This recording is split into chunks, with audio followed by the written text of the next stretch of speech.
Escuta, Guguinha, vamos voltar a falar da repórter assediada, justamente buscando entender um pouco isso, dessa espécie de normalização, né? Porque achar isso algo normal, por que uma pessoa que acha isso normal tá errando, Guga? Olha, como a Paulinha foi cirúrgica, como ela mesma relembrou aqui, isso é algo relativamente comum, né? As pessoas acham que uma repórter que está ali falando de esporte, falando de futebol, está suscetível a ser tocada, a ser beijada, a ser tratada como um objeto. Porque é assim que uma sociedade machista e patriarcal vê a mulher, né? Como alguém que eles podem tocar no momento que eles querem. E ele foi lá e deu um beijo nela, um beijo forçado na bochecha, o que já seria suficiente para a gente se revoltar e pedir por algum tipo de punição, mas além disso, ele também apalpou. Ela está denunciando que ela também foi apalpada por ele. Ele também passou a mão nela. Tem essa informação. A informação é que além... Tem uma outra pessoa, tem uma outra jornalista que trouxe a informação do que aconteceu. O que eu li mais foi que ele estava ela já tinha falado com ele antes do início da transmissão. Então, antes dela entrar no ar, ele já estava ali meio que falando palavrão, meio que levantando. Nessa questão do apalpar, eu até revi as imagens. Nessas imagens que a gente mostra, eu não sei, porque ele está lá pulando e depois ele já sai, né? Acho que parece que o filho puxou ele. Logo depois que ele beija a repórter, ele está acompanhado do filho, inclusive, que estava com ele na delegacia. Parece que o filho puxa ele. E aí eles também não fogem porque os câmeras acabam retendo ele no lugar para ir lá prestar os esclarecimentos. É isso. Mas nas imagens a gente não consegue ver essa questão do apalpar e tal. Só um detalhe, gente. A denúncia, se fosse um beijo, era o suficiente. Mas é óbvio que, sendo um beijo e apalpando, é claro que tem que ter algum tipo de reação. No Brasil, a cada 10 minutos, uma mulher sofre, com dados de 2021, abuso sexual. Se a gente continuar permitindo essa cultura machista, que acha que a mulher é objeto, que a gente pode encostar e fazer o que quer, isso vai continuar acontecendo, porque essas coisas escalam, tem gente que faz pior. Então tem que ter a reação, que ele sirva de exemplo. Nós estamos ao vivo na Jovem Pan News, são 11 horas e 53 minutos. Deixa eu chamar justamente a foto do filho, para a gente poder entender, do filho desse torcedor que foi detido justamente após assediar essa repórter no estádio do Maracanã. Vini, eu vou precisar me levantar somente para ler aqui, porque eu realmente não enxergo. Olha só, a Isabelle Costa diz o seguinte: o homem que assediou a jornalista Jéssica Dias, da ESPN, está detido. O filho está acompanhando na delegacia. O cinegrafista e o auxiliar seguraram para que ele não fosse embora. Por trás das câmeras, o cidadão estava passando a mão na repórter além do beijo.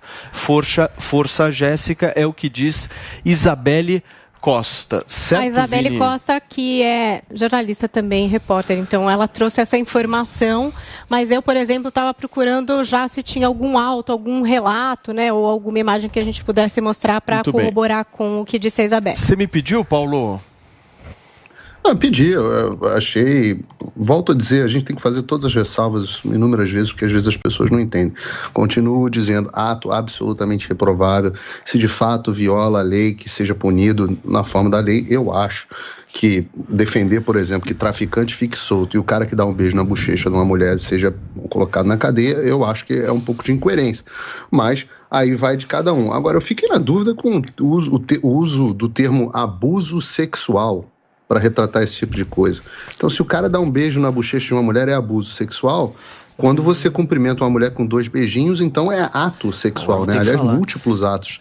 Você não ouviu o que eu falei, Você não entendeu o que eu disse? Eu fui muito claro. Eu disse que esse tipo de situação faz com que a gente tenha uma cultura permissiva, machista, que em outros casos escalam para abuso sexual. Eu não disse que este caso, que é um assédio, não é um abuso, mas eu disse que a cultura de passar pano, de achar que, olha, coitadinho, estão pegando pesado com ele, acaba que a gente não tem exemplos para a sociedade. Muito pelo contrário, os exemplos são o contrário. De que se a gente faz, a sociedade é permissiva. E isso acaba escalando. E eu trouxe o dado de que no Brasil, a cada 10 minutos, alguém é vítima de abuso. Portanto, existe essa cultura machista. Foi isso. Eu não disse que o dele foi abuso. Essa teoria de que as coisas vão escalando vale para abuso, para sexualização infantil, vale para tráfico de drogas também? Sexualização infantil é na sua cabeça, porque educação sexual não é sexualização infantil. Não reprimir, sexualização infantil ou só vale para esse caso? Sexualização infantil é você achar que um garoto de 13 ou de 14 transar com uma de 11 foi consentido. Esse tipo de defesa que vocês fazem. Eu não. Olha, você está confundindo as coisas, meu amigão. Você está confundindo as coisas. Cultura permissiva é você achar que uma garota de 11 engravidar de um de 14 não é assédio, não é abuso.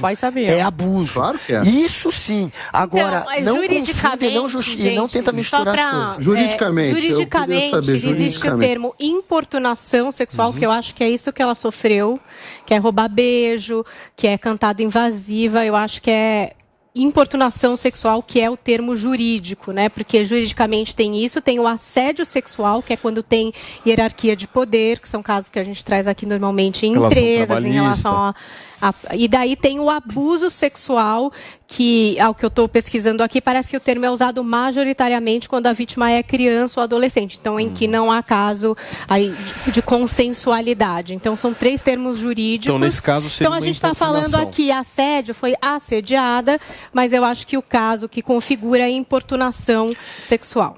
Exato. E é claro que ele não vai ficar numa cela, mas que ele passe pelo constrangimento, sim, de passar um dia, de depois responder, que ele sirva de exemplo, que não dá para passar pano.